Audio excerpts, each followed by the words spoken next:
एक आदत पड़ गई है हम में, और वो है मोबाइल की आदत।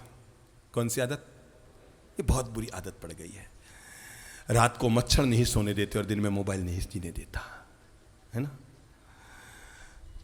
थोड़ा सा अगर हम सभी लोग सोशल मीडिया पर, अपने मोबाइल पर इसका उपयोग ज़रूर करना चाहिए, पर हम थोड़ा सा इस पर कंट्रोल कर लेंगे, शायद हमारा बहता हुआ, बेकार जाता हुआ समय पर हम थोड़ा सा कंट्रोल करने में सफल हो जाएंगे। ज़्यादा मोबाइल हम यूज करते हैं ना, नंबर 1 डिप्रेशन बढ़ जाता है, तनाव पैदा हो जाता है। नंबर 2, हमारी आंखें, अगर आप रात को लंबी देर तक मोबाइल देखकर सो रहे हैं तो आप रात को गहरी नींद नहीं सो पाएंगे, उचटी हुई नींद ही आप सो पाएंगे, क्योंकि आंखें हमारी बड़ी कमज़ोर और ख़राब हो जाती है। नंबर 3, नींद हमारी कटनी शुरू हो जाती है। अगर हम 4 घंटा 5 घंटा गहरी नींद ले लेते हैं, अब घंटा, 1.5 घंटा, 2 घंटा बाद आपने एहसास किया होगा, अगर आप मोबाइल देखते देखते रात को 2 घंटा सोते हैं तो आपने एहसास किया होगा 2 घंटा तक लगातार मोबाइल देख के सोए हैं तो आपको रात को थोड़ी देर बाद ही वापस नींद आपकी उचट जाएगी। हाँ, एक और कमी हो जाती है ज़्यादा मोबाइल के यूज़ करने से, वो है मेमोरी पावर हमारा लॉस हो जाता है, कम हो जाता है। शायद आपको पता है कि नहीं, ज़्यादा मोबाइल देखने से, आज के वैज्ञानिक अब बता रहे हैं, हमारे आंखों के चारों तरफ काला धब्बा होना शुरू हो जाता है। पहले तो अपन समझते थे बुढ़ापे का लक्षण आ रहा है, कि टेंशन का लक्षण आ रहा है, कि आंखों के आगे काला धब्बा हो रहा है, पर हर आंख पे नहीं होता। मैं आपको बता दूं, हर आदमी को हर चीज़ नुकसान नहीं करती। तो आदमी को लगता है अरे इसके तो हुआ ही नहीं तो मेरे कहाँ से होगा। ज़रूरी नहीं है इसके हुआ तो नहीं हुआ। ज़रूरी नहीं है कि जो आदमी सिगरेट पीता है सभी को कैंसर होगा, पर एक बात है, कैंसर होने की संभावना बढ़ जाती है। ज़रूरी नहीं है कि जो आदमी जर्दा खाता है उन सभी लोगों को मुंह का कैंसर होगा, गुटखा खाने वाले को, पर कुछ लोगों की संभावना बढ़ जाती है। ऐसे ही मोबाइल का है, हो सकता है किसी की आंखें सूट कर रही है, पर जिसको सूट नहीं करती उनके चारों तरफ काला धब्बा होना शुरू हो जाता है। यह मोबाइल बड़ा गजब का पहलवान है।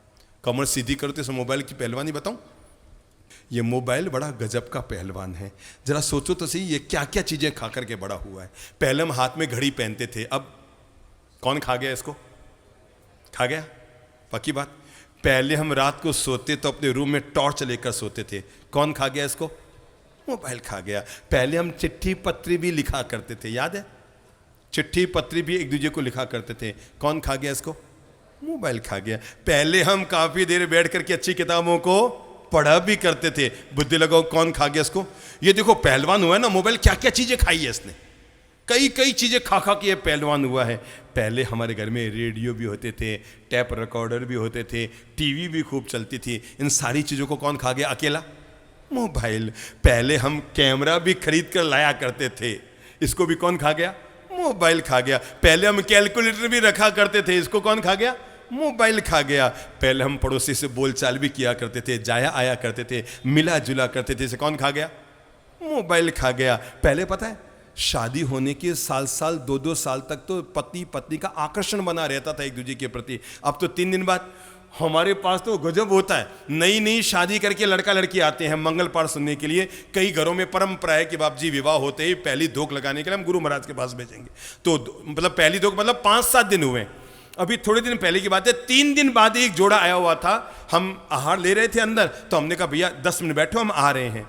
मेरी नज़र पड़ी, हम भीतर से आहार कर रहे थे और करते करते मेरी नज़र पड़ी, वो दोनों पति पत्नी शादी को कितने दिन हुए? 3 दिन। कितने दिन हुए? 3 दिन। पत्नी भी मोबाइल लेकर बैठी है, पति भी मोबाइल लेकर बैठा है, और 10 मिनट तक दोनों ने एक बार भी एक दूसरे को नहीं देखा। वो भी यूं यूं यूं यूं कर रही है, वो भी यूं यूं यूं यूं कर रहा है।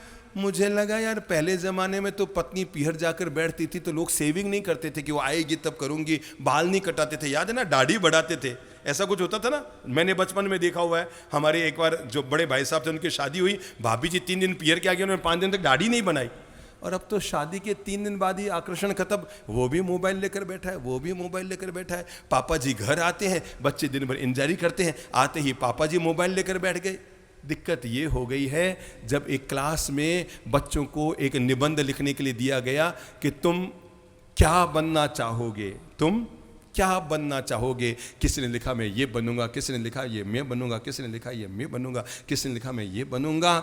और संयोग की बात है कि जो टीचर इन सब प्रश्नों का जवाब पढ़ रही थी, उसका बेटा भी उसी स्कूल में उसी क्लास में पढ़ रहा था, और उसके बच्चे का भी जब सामने आया कागज़, सब बच्चों ने लिखा ये बनूंगा, ये बनूंगा, ये बनूंगा। उस बच्चे ने लिखा था मैं बड़ा होकर मोबाइल बनूंगा, क्योंकि मेरे मम्मी पापा मेरे पास कम और मोबाइल के पास ज़्यादा रहते हैं, काश मैं भी मोबाइल बन जाऊं तो उनके पास रह पाऊंगा। तब उनके माँ बाप को अक्ल आई।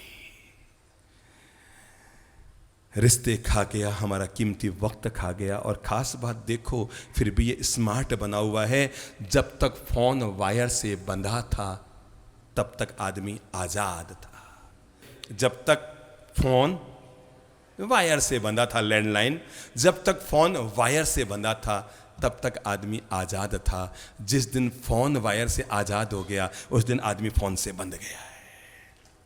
जब तक फ़ोन वायर से बंधा था हम आज़ादी से घूमते थे, और जिस दिन उसने वायर छोड़ा और हमारे हाथ में आया हम उससे बंध गए।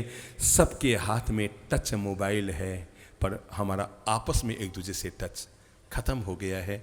इसलिए मोबाइल का ज़रूर उपयोग कीजिए, ये आज की आवश्यकता है, इसको मना नहीं किया जा सकता है, पर इतना ज़रूर कहेंगे अपनों को भी समय दीजिए, घर वालों को भी समय दीजिए, धर्म पत्नी को भी समय दीजिए, पति को भी समय दीजिए, माँ बाप को भी समय दीजिए। अपने भीतर में पड़े हुए इस नशे की आदत से थोड़ा बाहर निकलिए और एक आनंद भरी ज़िंदगी जीने के लिए सीमा बांध लो। मैं 30 मिनट मोबाइल का प्रयोग करूंगा कि 1 घंटा मोबाइल का प्रयोग करूंगा। आजकल तो बड़ा गजब होने लगा है शहरों में, जैसे अपन कहते हैं ना, सोमवार को उपवास के पचखाण, ठीक है ना, मंगलवार को बाप जी एकाद के पचखाण, आइमबिल के पचखाण। अब नए पचखाण की जरूरत पड़ गई है, और वो है महीने में 1 बार। बोलो क्या?